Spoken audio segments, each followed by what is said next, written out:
blessed unity with the L-O-V-E. Love is the solution, so set your love free with the L-O-V-E. Further evolution and blessed unity.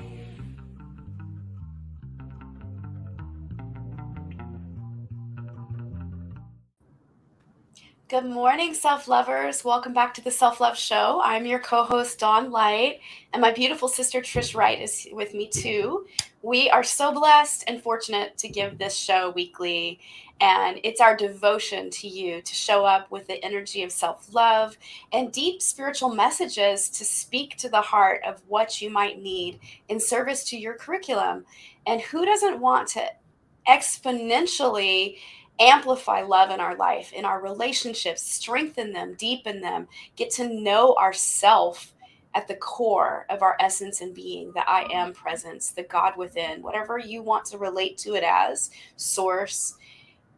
It's about strengthening that connection so that you can shine to your fullest, be your authentic self, and have the best life and relationships possible. And that's our goal and message here on the Self-Love Show. And so I'm just so honored. It's been 4 years. I love you, Trish Wright, and I love our viewers. It's such a special gift to be here in this show weekly. It takes grit. It takes devotion. It takes showing up sometimes when you don't even feel like it. And I just want to honor our show and honor us and honor our dedicated viewers. Thank you. We love you. And so today is great. We have an amazing guest. Oh, by the way, before I introduce her, we're on all the platforms, and it would really help our algorithm if you could just like, share, and subscribe on all the places, especially YouTube, and especially any place you feel devoted to do that. We're so grateful, and it helps our other algorithm, and it helps get the message of self-love out to so many people who needs it, right? There's so many people going through so much on this planet, and who doesn't need more love, support, care, nurturing, and devotion in their life? So, okay, without further ado, I'm really grateful to introduce this beautiful woman here, and her name is Ashleigh Sinclaire, and we're going to have a really spiritual, deep chat about the mother. So it begins with our mother, with Ashleigh. Ashleigh will share her most popular and powerful practice that brings you into immediate, autonomous inner relationship with your mother.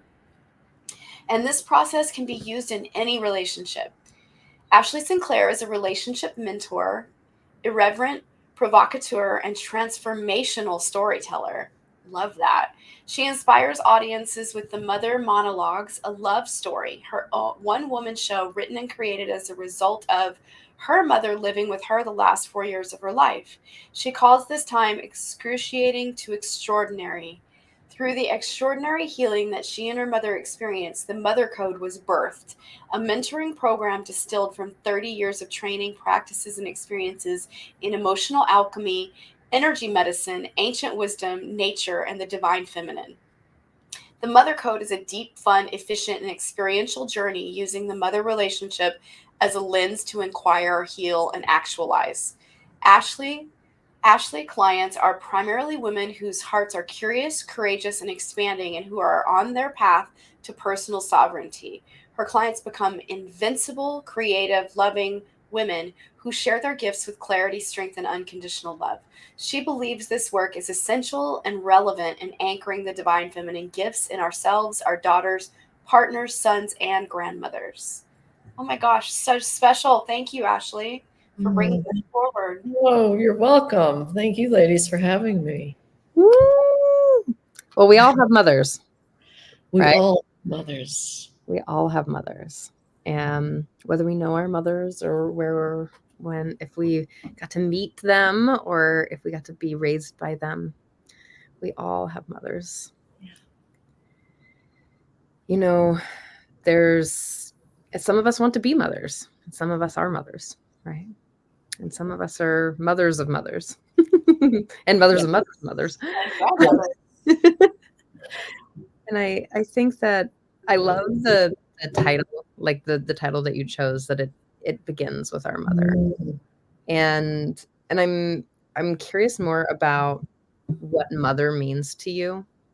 And I'm also wondering or kind of like thinking it out and putting it out there is that when you're thinking about this, this show, as you're listening, you all, is that when you're thinking about how your mother showed up, but how you show up as your own inner mother, just a little thought.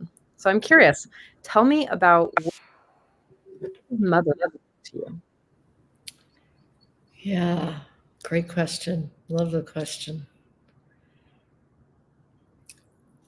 What arose for me when you asked that, because even my definition yesterday isn't relevant today anymore. Yeah. Right. So I just always go from like what just happened for me. And it's an embrace. It's a being able to either physically or energetically like lean back, let go, and let something else know something else is holding. And like arms wrapped around, legs wrapped around you, like that kind of a feeling. When I, in my morning meditation, when I do that one, it's a significantly different day for me to remember that, because she does, the mother, and we can say it's Gaia, Mother Earth too, right? There's layers to what mother represents.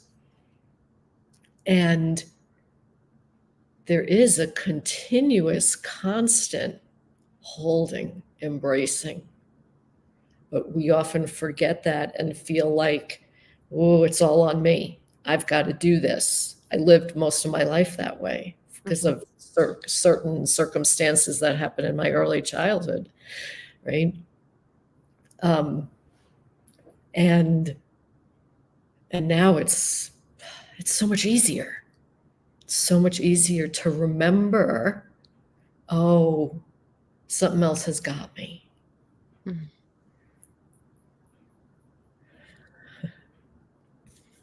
Hi, Robin. I love that you're sharing this, because I think that, you know, everyone has a different understanding of what mother is, whether that's what we received as children or we saw on television or what we desperately wanted, is that there's this idea of mother.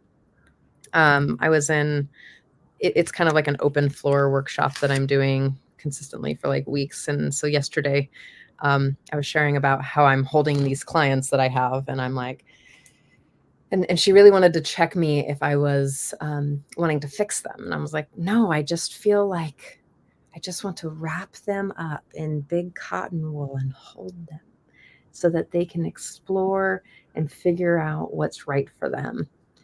And I don't want to, like, I have no agenda to change them or to fix anything, because I don't think they're broken. I think that just people are on their journey. And one of the things that I now think of, if I'm not a mother, I'm mothering my own inner child.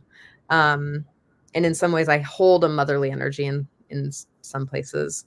But now my idea of what mother looks like is like the guide to keep you safe, to do it in such a way that the person feels free, that the child feels free, not suffocated or harmed, but to like, hey, you can do this, and just know that the consequences could look like this, and this is how it would impact you. And I think that like mothering to me looks like that. How about you, Dawn?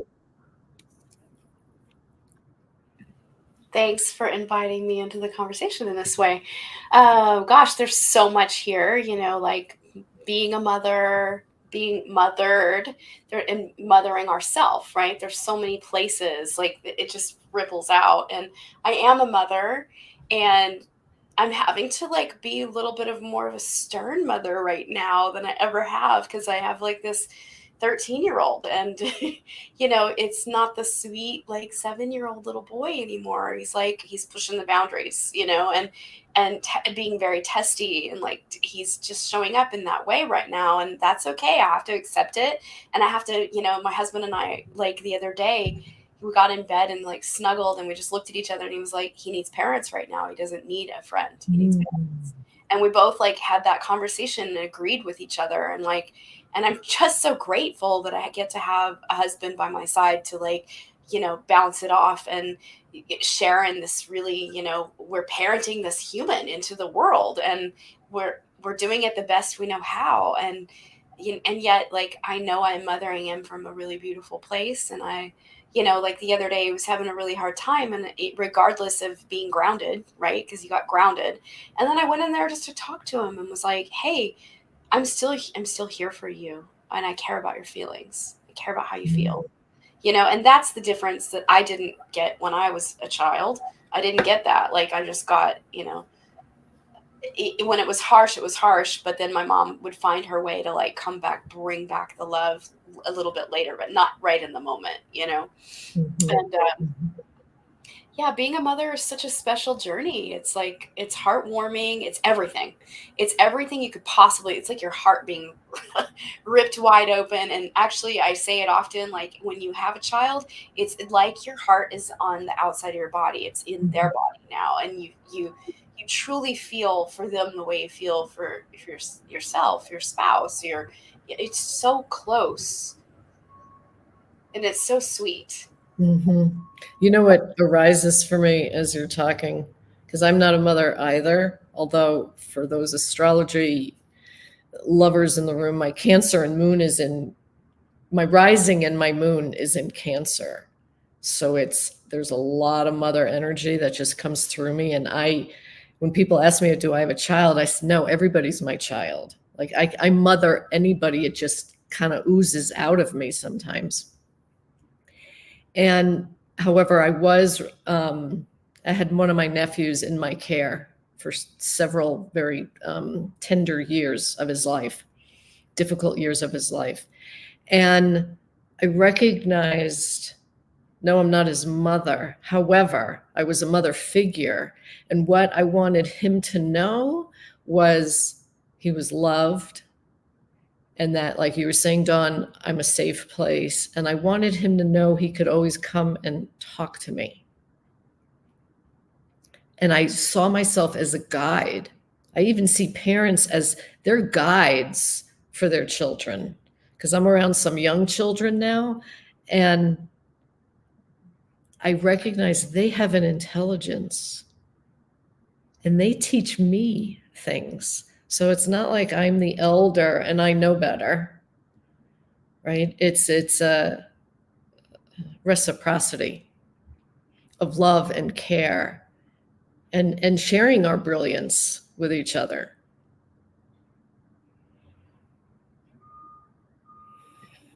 I'm so curious about, you know, your journey with your mother sounded really profound. And I loved in your actual like bio that I read, it spoke about using the relationship with your mother as the lens to like actualize yourself through. And I've had this like, so my most difficult relationship was my father. So I did that work with my father and it transformed my life. So I just would love to dive into a little bit of tell us more about your experience there, because it said it went from excruciating to extraordinary. So like I would love to know more. Right, thanks. Okay, so for many decades, my mother and I had a hot and cold dynamic, actually. When it was the two of us, I felt our bond. But I had two other older sisters. And when they were around, my mom and I, there was just nothing. And I often felt like I had done something wrong, but never knew what.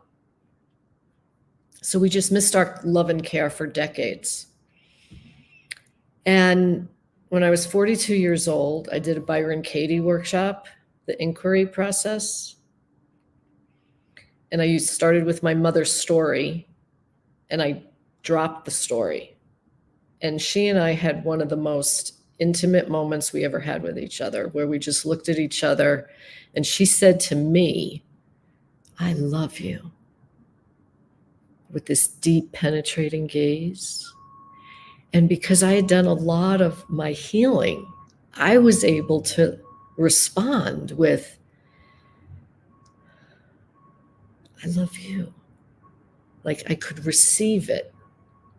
And then I could offer my truth back to her. And I thought I was good. I thought if mom passes soon, I'm in a good place. And then 15 years later, a set of circumstances occurred and I made the decision to move her in with me. And I, with the commitment that she would have her last breath with me in our home. No assisted living, no, because some big traumas happened. And so I was just devoted to that. And I figured she'd live a year, you know, enjoy the Boulder lifestyle here. Well, she got healthier, happier, more stable with me. And it wasn't like I was preaching to her. I just made the commitment to myself that I wanted to treat her with kindness, compassion, respect, and patience. No matter what she was throwing at me, that's how I wanted to respond to her. Because I knew at the end of the day, she's going to pass. I'm going to have my heart and soul. And I want to be able to live with myself. And for the most part, I was able to honor that commitment. But we definitely had our moments. Because she, when I was 12 years old, some circumstances happened and she wasn't in my life for a while. She actually got shock treatment and was fractured into 6 channels. So I never knew quite what channel she was going to be on or for how long. So that was for decades. I had that kind of relationship with her, but I always just accepted her. And in the course of us living together, she got more aligned and clear and coherent. And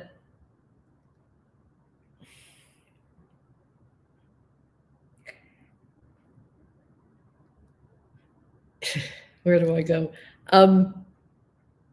And because I had been on my healing journey for 30 years, doing a lot of my own healing work, I was able to honor that commitment. And all of that I had created for myself was the foundation for me to be kind and respectful and compassionate and patient with her. And that allowed her to become healthier, happier, and more stable than she had been in decades. And so I amped up my self-care. So I took myself to the hot springs a lot. I learned how to state my needs with her. I trained her how to make requests instead of throwing out demands, which she was very good at throwing out demands. And we both learned together what our changing roles were together. Because at a certain point, I realized, oh my God, I have mothered her more than she's mothered me. And trust me, I had anger, I had my resentment.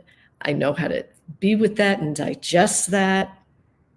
And because I was able to, then I wasn't carrying it with me. And I don't have it now. Let me pause there.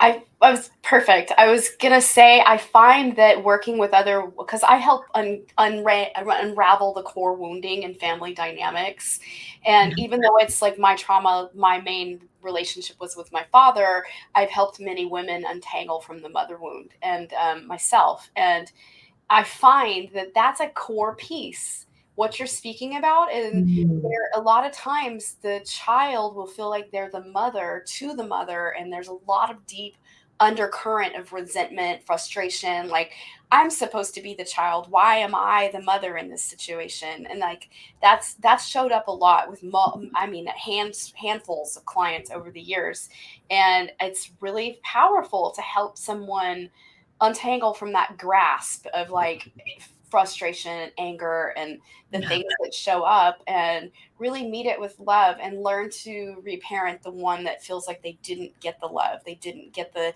that they're robbed from that opportunity, which is just not the truth. And then they can transcend their relationship of how they relate to their outward mother, because they're mothering themselves. Yeah. And so Yeah, I call that radical. Like I say, I really only like working with people that want to take radical responsibility for their lives, right? Because otherwise, like, it's just not going to work. go someplace with someone else, because I like the deep dive fast. I also often call it like, this is going to be some strong medicine for you. And when I preface it that way, it like just goes in like yummy medicine. And it's part of it is taking your mother, your parent, whoever really, because it all is relationships. I just use this lens right now because I found it affected everything in my being, everything, because it's the first relationship. It's our first relationship, whether it's good, bad, or ugly, or whatever it is, the first one. And I say, take them off the hook. Take them off the hook of what they woulda, coulda, shoulda done for you, because that gives you power and freedom.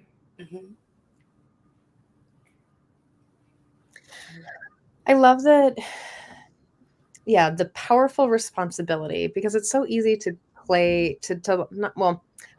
step out of and take ownership of, like, to step out of the drama and to take ownership of your life is really to step out of it's like the Cartman triangle, right? So the victim, perpetrator, savior bit. And because I have built identities, I'm going to speak for myself because I have also done that. The victim role was incredibly powerful. And but when you stop and you stop saying like, oh, it's her fault or it's his fault, and you look back and you step back and you're like, well, how did I participate? Where did I not have boundaries? Again, childhood stuff is a little bit different because you don't have a lot of access to like managing your own experience, like someone else is managing that.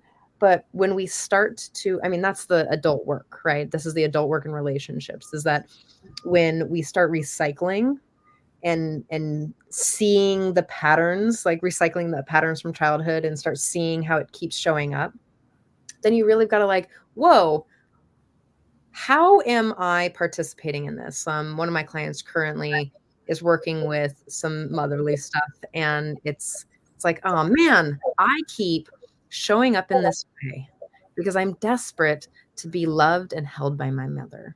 And so I keep showing up in this way. I keep dragging people into my story and like, quote unquote, forcing them into participating in this dynamic from early childhood. Because you know what, to be honest, if you grew up in a crazy, dangerous life in a childhood that taught you that abuse was love, you're probably going to seek those things just based on the magical thinking or the cognitive distortions that one does when they're children. Like it's just the way the brain works. So when we're taking ownership, it's not like we're saying that you can't be a victim. Like, people are wild and crazy in the world and bad things happen all the time. But to really take ownership of what has happened, not self-flagellating like it's all my fault, but to actually be like, you know what? I'm choosing to move forward with this, and I'm going to do my best to like doggedly get to the new place. And I'm no longer going to place the reason why I'm like this is because of my genetics and my experiences, and I actually have access to change many of those things. And that's what I'm going to do, because I want a relationship with my mom or my dad or my parents or the people in my life or my exes or whatever it was for you.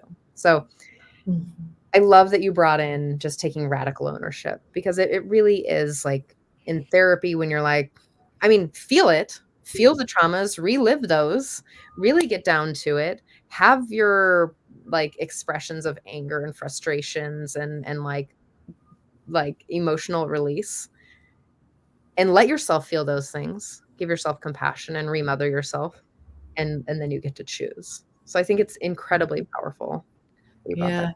And what I've experienced and have seen over and over again is when we take responsibility, radical responsibility, it accelerates our healing. It accelerates us seeing things more clearly. Mhm. It's not through a lens of pointing out. And like I've had some, pretty intense things that happen in my life where you could say I could easily carry the flag of, oh, I was the victim in this situation. And I could feel that it was a dead end for me. And when I had the conversation with myself of, like you were speaking to, Trish, of some part of me participated in this thing that happened. I don't exactly know what it is. That's how I started it. But obviously, because I was in this situation, a part of me participated in this, or a part of me was the other person. And now I'm on the other side of it to experience what that's like. And that would release. I could feel my body just naturally take this organic deep breath. And that's always a sign for me of something just transmuted out of my body. And so now I have more spaciousness, more capacity, and then more joy, more love, more delight. It just happens. I don't have to call it in. It's there. It's there. One of the things, like when we set out to do our mother lineage work, it really is powerfully transformative, right? So we know that studies on anxiety and depression and lineage and like heritability of diseases and mental health challenges pass through family lineage. And we also know that when we do CBT or cognitive behavioral therapies or things, where we're changing our ways of thinking and our chemistry, that it literally changes our DNA. It changes our brain chemistry and how we pass things down. And so when we start on this like mother lineage healing, it's fascinating to see how relationships, not only just with your mother, but how relationships start showing up, how you start showing up. Many, many years ago, like I think like 8 or 9 years ago, I was sitting in a ceremony, really just like committed to working on my relationship with my mom. And I remember praying, and I remember just sitting there and singing the songs and just really like wanting this.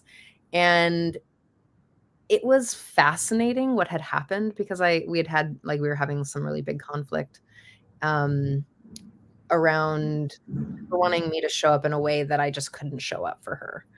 I just didn't have the spoons or the capacity or the finances or whatever. And and so it was really interesting because I had prayed about kind of healing that connection. And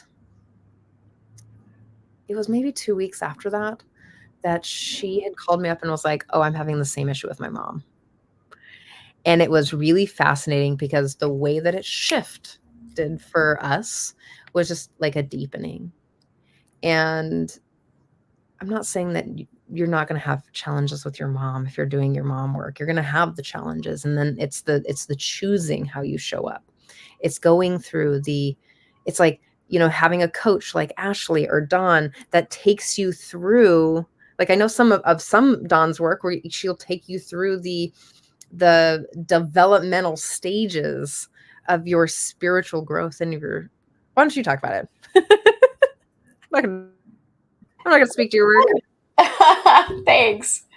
Yeah. So it's actually called age stage healing, and so what it is it's for coaches, healers, facilitators, those people that really are ready to facilitate at a greater level, and you get the opportunity to come in and actually clean and clear the slate in your own energetic field so that you are a clear channel. You are showing up in your facilitation work in a deeper, stronger way, because the mother wound, the father wound, the sister wound, the brother wound, whatever it is, isn't showing up in your peripheral dynamic with your clients, with your beloveds, with your ones you're working with. And so that's really who it serves. And honestly, it's a real deep, process from in utero to death.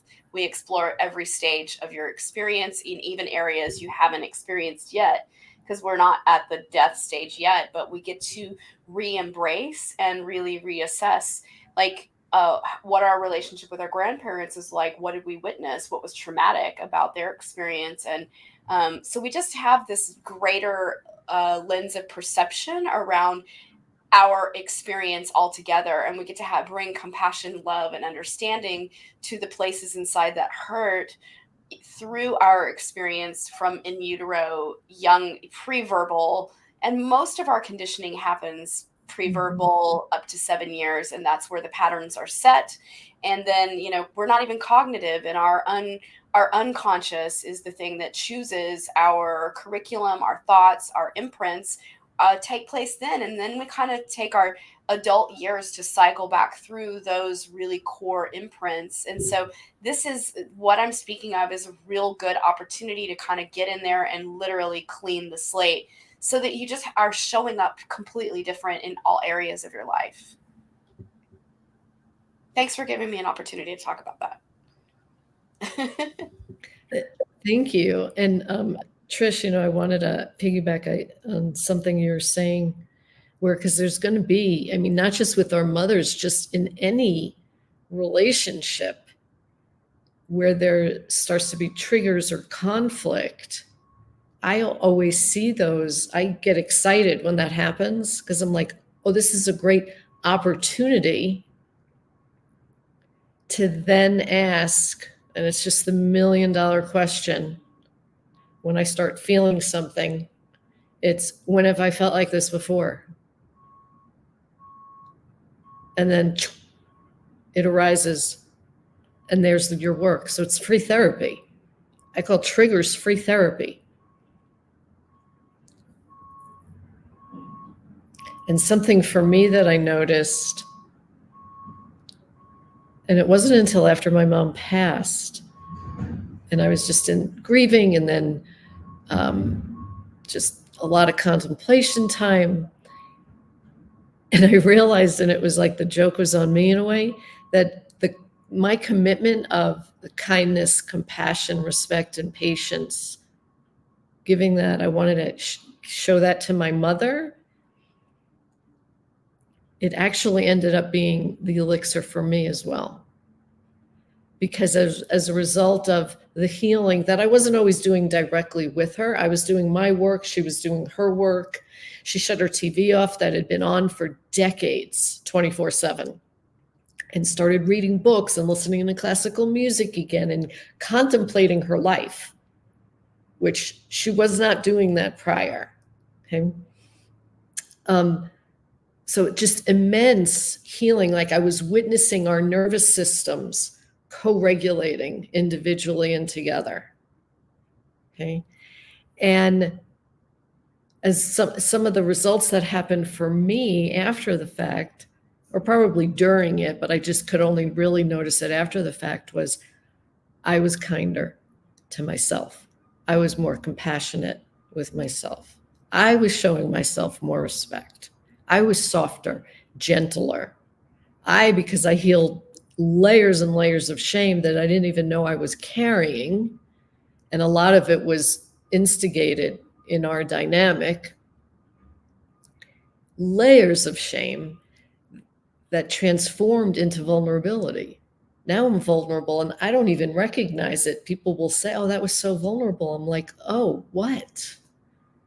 Like is just,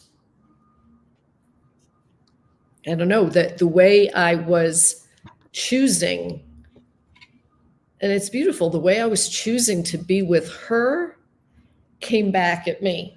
Yes. In the best of ways. And it's also, if you're choosing to be harsh on someone, that'll come back to you. Right? Absolutely. It really, like, we're patterned, we're conditioned to behave in such a way, from early childhood and school and parental. And I'm curious about sort of your coaching work. Like, how do you take people through this? How do you help them look at their mother wound or their challenges with their mother? And then I'm wondering if you might want to take us through a practice. Sure. Yeah. Well, we first start off with, what are your mother dynamics and what do you want them to be? And that in and of itself tells me a lot, because everyone has slightly different, of course, dynamics, and there's themes. And so there's a certain process that we'll go through of, a lot includes radical responsibility, and there's different legs to that, and dissolving held energy, cords you can call them, responsibilities, weightedness. We do lineage work also, because as we all know, we take on, we absorb from the lineage, from our relationship with our mom here, what we think we're supposed to, what the culture tells us, and we dissolve those. And it happens pretty quickly. Yeah, we transform the triggers, we heal the wounds, we shift the dynamics. And a lot of people, they think it's going to be this like sticky, uncomfortable, long process. And it's not sticky. And oftentimes it's fun. Like, my clients repeatedly say how easy and fun this was. And they don't always walk in thinking that, but they want the freedom. They want their clarity. They want their spaciousness. So they're willing to do what it takes to get through it, because it's not about going over or around or underneath, or just like not focusing on it and maybe it'll just go away, because it won't. It'll just keep showing up in your life. And I think the sneak part of it is, it's a lens. It's a lens that keeps us separate in our thinking, in our experience, in our emotions and our feelings. And you don't know that until it isn't there. And so my litmus test is, if when you think of your mother, if loving kindness isn't the thing that comes up, then there's a little bit of work to be done there. So should I just jump in now to a process with everybody? Yeah, go ahead. Yeah. Okay. Well, I'll just invite everybody to close your eyes. And we're just going to go on a little journey together for a little bit here. And just take some long, connected, deep breaths. And with your next exhalation, just drop into your hips. And just invite your system, your muscles, your nervous system to just let go. Even just a couple of degrees. We're usually holding on, and we don't need to be. And invite whatever thoughts, emotions, energy you might have picked up that isn't supporting you anymore. Just let that dissolve away.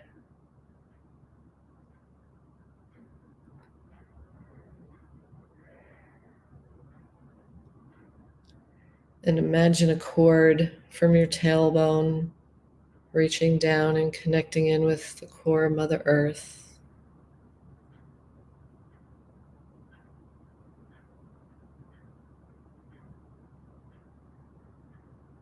Breathing down into her.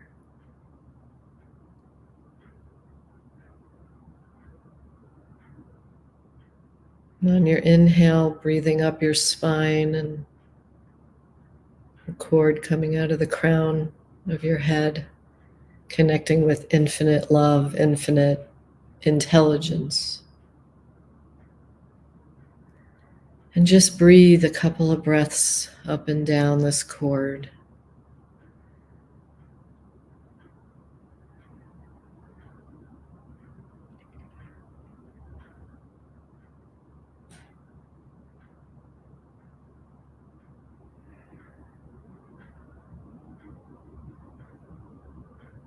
And with your next exhale, lean back and allow and invite, because she's already there anyway, the Divine Mother, the Cosmic Mother, to hold you.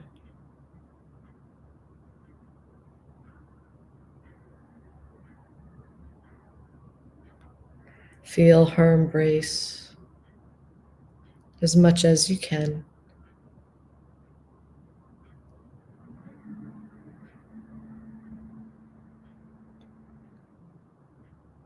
Because she is the mother, the creator of all of us. We are of her lineage. We are her children. We are her daughters.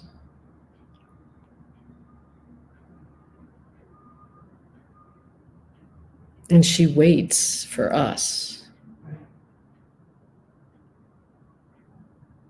She waits for us.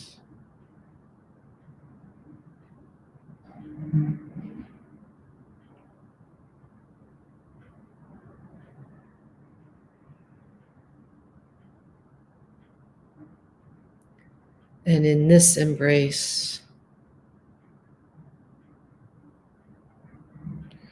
I'd invite you in your relationship with your biological mother to invite the energetic cords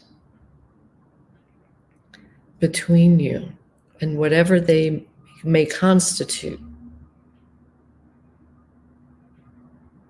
Anger, resentment, fear, and love, and appreciation. But allow the cords to dissolve.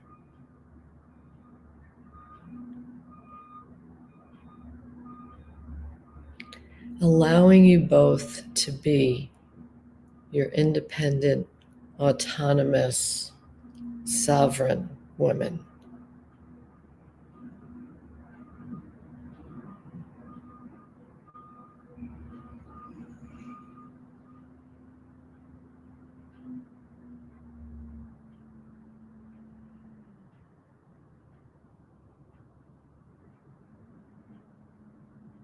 Two women seeing each other.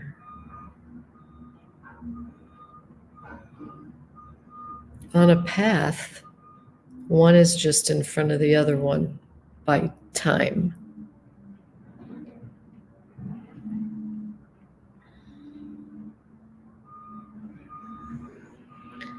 And just allowing the process of this dissolving as much as it wants to, and or completely.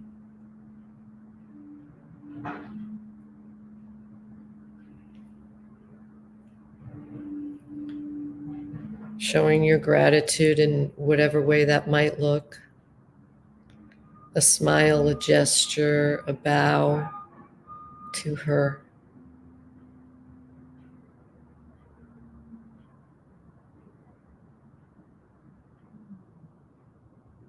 And coming back to yourself and breathing this cord of love, this cord of light.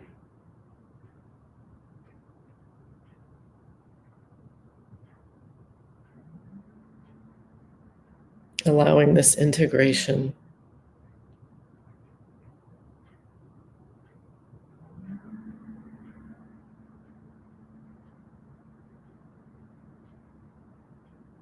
Taking a few more deeper belly breaths.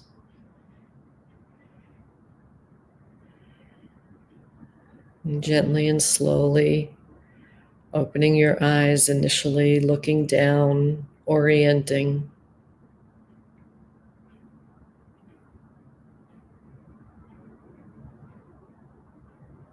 Bringing your awareness to this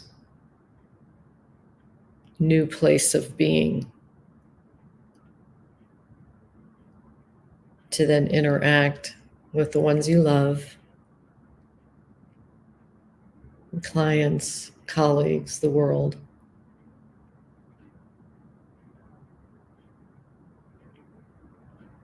And then eventually coming back and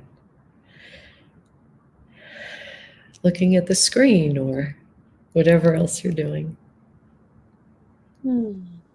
Thank you. Yeah.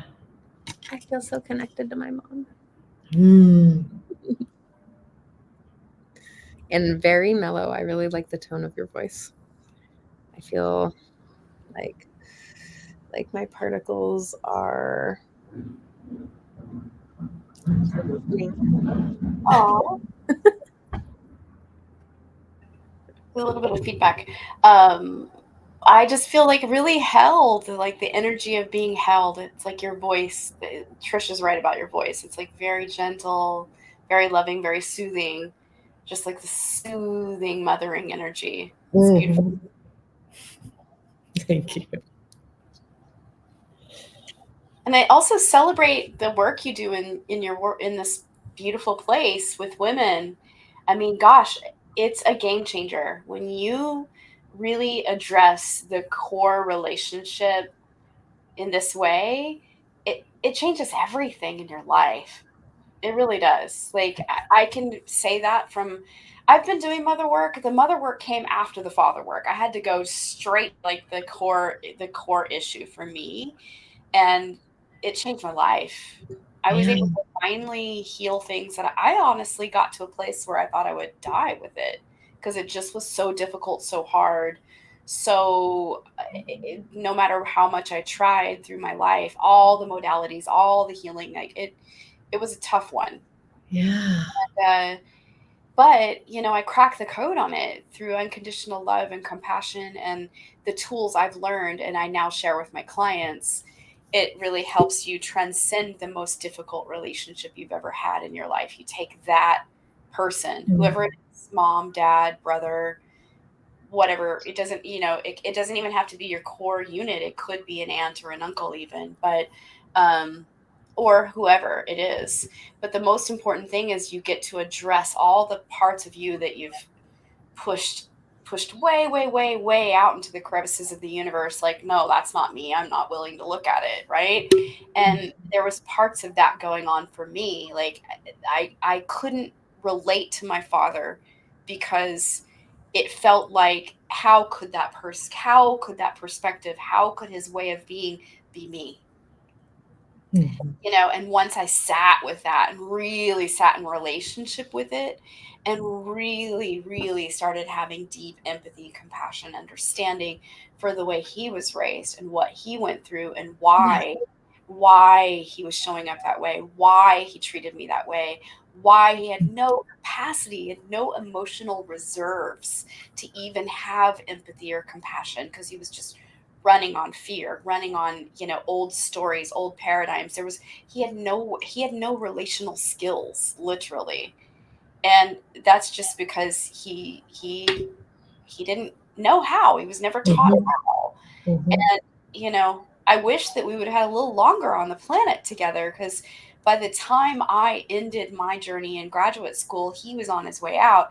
But that was our karmic completion. We were karmically complete. Like, my inner work freed us and freed him to leave the planet. That was our agreement on some level spiritually. And I felt that in my whole being. Like, in my whole being, when my dad was gone from the planet, I immediately was like, I know I did my work, and I know that I freed us, and I know that I'll meet him again at some point in time, and our relationship will be transcended, and it already is. And I'm just, there's a part of me that's like, oh, I just wish I would a little longer, and his capacity and his health to be good to actually have deeper conversations around it. But it's so okay it just so all healed on a whole nother level, and my life radically changed. Every part of my marriage changed. My relationship with myself changed. My relationship with my child changed. My work changed. My physical dynamics changed. I mean, every single aspect of my life was touched by that work and continued to be touched. Yeah. Yeah. And I'm a little older than you gals. So for my mom, that generation, and even your parents, like, they didn't have the tools and the resources that we have, that we can do this work. And so I believe we came in large part to do this work. Absolutely. So, like, let's grow up and do it. Like, if we remembered, we don't remember that we signed up for this. It doesn't matter. This is what's on the plate now. And you're doing it. Yeah. Yeah. Takes a great warrior of light to like choose this. It's not for the faint of heart, and it takes bravery, it takes courage, it takes grit, it takes inner strength, it takes resilience, it takes the willingness to keep looking even when it doesn't make sense. Keep looking, keep holding love and compassion, keep bringing that forward, keep working the pattern until it dissolves. Yeah. Because you know what, for me, I like, how do I say this? I came in with just a lot of innate natural power. So that's always been just, I don't know, I guess something that was important to me. And I noticed if I kept blaming someone else, or if I wasn't doing my work, then I kept myself in a disempowered position. Doing my work, taking radical responsibility, is empowering. I'm in charge of that. And that's what I've just, through all these years, I've kept falling back on. And because of that, then I continue to feel more freedom, more clarity, more love. Like, it just flows through. There's no efforting with it. The effort, if anything, is just learning how to stay with these uncomfortable emotions. Because trust me, 30 years ago, no way, I wouldn't have done that. I would either be defensive, or I would use humor to deflect. No way was I going to feel something uncomfortable. And now that's my go-to. And it's been worth it. I feel more aligned and clear of who I am and what I'm here to do than ever before in my life. So why wouldn't I keep doing that? That's what people don't understand.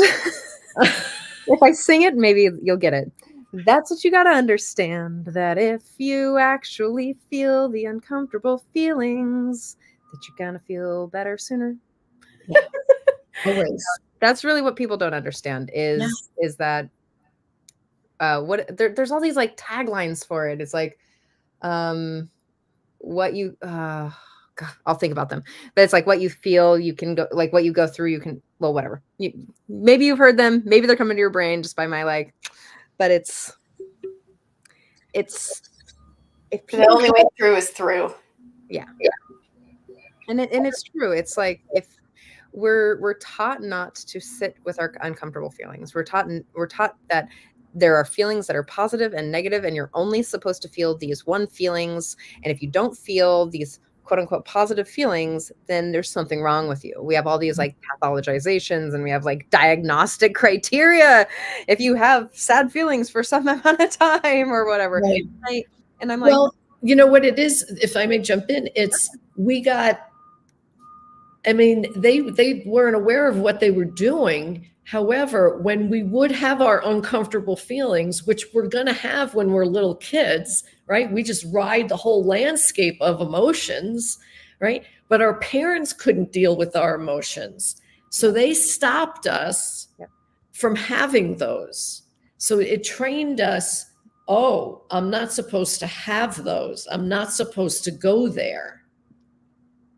It was innocent. They didn't know what they were doing. They were just uncomfortable because they were uncomfortable from their parents. So it's also, again, not blaming or shaming them. You know, it's like, oh, now we know better, so we're going to do better. Yeah, definitely. Again, we're conditioned in a society that teaches us that this is the way. And our parents did the thing because that's what they thought was right. And their parents did the thing because that's what they thought was right. And that was protective and safe. And yeah, honestly, if we can just sit with our uncomfortable feelings. I was actually talking about that yesterday with one of my professors during office hours. Like, office hours are really cool. They have like one office hour, and then all the kids like kind of come in and like talk about all these things. And we were talking about, well, how do we create resilience? And I call it, here's the technical term, emo diversity. I was like, okay, y'all, that's called emotional resilience in the rest of the world. And how do you build that? And it really is just being able to sit with the discomfort of not only just sadness or anger or frustration, but also happiness. Like, there are many people in the world that can't sit with the discomfort of delight and joy. And when we hit those intimacy thresholds, we're like, oh, what do we do with it? And it's to slow it down, to hold with it. And you get to actually process the emotions and the feelings in real time, which means that you are actually like processing this much emotion instead of a withdrawal. And then it's this much emotion and then a withdrawal. And then, so if you just process it now, you move forward faster. Yeah, I know. Mind blowing. And if you notice, that's what healthy little young kids do. Yeah. Right.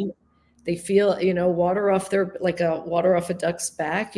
They feel something, they feel it through, they get reflected back. They get, I have a friend that she just names what the emotions are with her child, and and then they're giggling the next second. And sometimes I'm like, wait a minute, she was just crying. Now she's laughing. Okay. That's health. That's actually health. And we're all learning. We're getting there. We're getting there. And it gives permission. What you just said is so beautiful. It gives permission to have all the feelings. Like, we're not our feelings. We're not our body. We're not our emotions. We're consciousness experiencing itself. But why limit it's not about limiting our expression. And it's okay if rage comes through. It's okay if anger, not okay to hurt someone in it. But if you have those feelings surfacing, feel them, be with them, be present with them, give them a voice, give the sadness a voice, like, let it come through, honor it, honor yourself having it, honor your humanity in yourself, and then like allow it to pass, reclaim yourself in that moment and go, okay, I can move forward now. And that's beautiful that your friend mothers her children that way, that she gives space for the feelings. Yeah, it's beautiful to witness. It really is. Tell us about your work in the world, like how people can find you. We would love to know that. Yeah. You can go to themothermonologues.com or themothercodes.com. Either one will get you to the same place. And you can see a little clip of my show and just more about my story and the Mother Code mentoring program that I work with people to transform their mother triggers, heal the mother relationship, guaranteed, or your money back. And and through the website, you book a discovery call with me because one of my friends said, this is relational work, so we have to have a conversation. We have to just, figure out, is this what I call divine timing? Right? Right client, right timing, really important for the work. Yeah. Yeah. Beautiful. I really celebrate. I love what you named it, the mother code. That's a great, it's wonderful. Yeah. Thanks. Bless your clients, bless your life, bless all parts of this. It's very deep spiritual work you offer, and good work. Good work. I really praise this work so much. I know how transformational it is. I give it to my clients too, and Trish too, and it's just such a blessing to say yes to this. And whoever you choose, go with Ashleigh here. She offers such a beautiful gift, right? And it's such a beautiful thing to say yes to yourself in this way and give you don't even realize the gift you're giving to yourself. You don't know, you won't know the byproduct of the work, because it's like you're planting this fruiting tree that's just going to stay rooted in your system forever and flower and keep flowering. It's honestly, I served in USM for 7 years straight, along with being a student and serving. And it is the gift that keeps on giving. It's just give. It's just this river of goodness that has flown out of my heart and save my marriage, transform my life. And so I speak from real, true life-changing, wow dynamics. And I pray that everyone can have this gift. Yes. That everyone can really step forward and say yes to themselves in this way when they need it in their life and when they're ready to do the work. Right. Yeah. I was just going to say, you took the words right out of my mouth. That's been my experience also. It's the gift that keeps on revealing. It just doesn't stop. It's endless of insight and love, and something that really blossomed even bigger in me as a result of the work that I did with myself and with my mom is I realized and recognized that I am the number one relationship with myself first. Ding, ding, ding. And then it's out here. So what happens here, how I'm treating myself, how I'm talking to myself, how I'm thinking about myself, how I'm navigating things is how I'm treating everybody out here. So that's why, we talk about, Dawn, yes, it affects everything. And I'm the happiest with myself, with who I am, than ever in my life. And I just want to spark. That's what drives me. I just want to spark that and fuel that within others. Because if we all are living from that place, then we're just having more fun. And someone asked me that, why are you doing this? And I'm like, how when someone just asks you something kind of quick off the cuff, and I'm like, why do I do this? I'm like, I just want to have more fun with other people. And that's what it provides. Beautiful. Yeah. Thank you so much for being present with us today. You're a very big gift to us and to the viewers, and such a beautiful thing. Thank you. Thank you. I really enjoyed it. Oh. Thank you. Well, I want to share with our viewers before we get going. I have an amazing opportunity that's launching into the world right now. It's called Walk in Grace, and it's an actual 2-day live in-person experience. It's a retreat, and it's going to be juicy and delicious. So we're going to be doing really deep spiritual prayer work, ritual work. You're going to have an opportunity to go outside and do a nature ritual with yourself, which is more of a Lakota tradition. And there'll be movement. And then also I'm leading you through 2 deep dive spiritual psychology practices.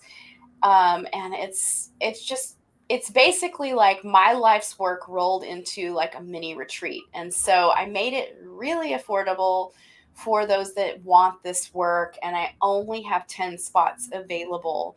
And so it's hot. You gotta grab it while it's available, because it's gonna fill up. And I'm so excited to give this gift, because it's been a long time coming, and offering retreats and workshops in person has been something that's been on my heart. And I really, really want to pour all of myself into this container. So I'm very excited to give this gift to you. Sounds great. Where is it happening? So it's happening in Cloverdale, California, where I live. Oh, okay. My actual location of where I live. I know we'll have to just manifest you and draw you in, Ashleigh. But you can go to the link that's posted, and that will take you right to the like sales funnel or the page that it's on in my website, and you can see all the details. Yeah. You know, I'm so honored to sit in space with you both and to just be with such loving, beautiful women in community, and to feel your motherliness and your motherly love and your hugs, and to really like have a conversation, a real conversation about how it shows up and how we get to take ownership, and how, you know, really looking at our own inner beliefs around not only our own mothers, but our peripheral mothers and the mother inside of us, and really like to take ownership of our own reality. And that is pretty powerful. And I feel honored and so deeply nourished by this conversation today. Thank you, Ashleigh, for your love and your commitment to really supporting people with unraveling their mother stuff. And thank you, Dawn, for your awesome work in the world. And I'm excited to just watch you evolve and grow as a bestie. I'd also love to give a shout out to Scott Katamas, Global Peace Tribe, Love Coach Academy. Oh, and there's some other people that I'm forgetting today because I'm human. And just to give them some twinkles out there in the world for being awesome and lovable and loving and muses, and really to Roy and Russell for always showing up to make this whole thing possible for you to be here to listen, and for you all who are listening and watching live and later on down the road. We appreciate you and we love you, and we'll see you here same time, same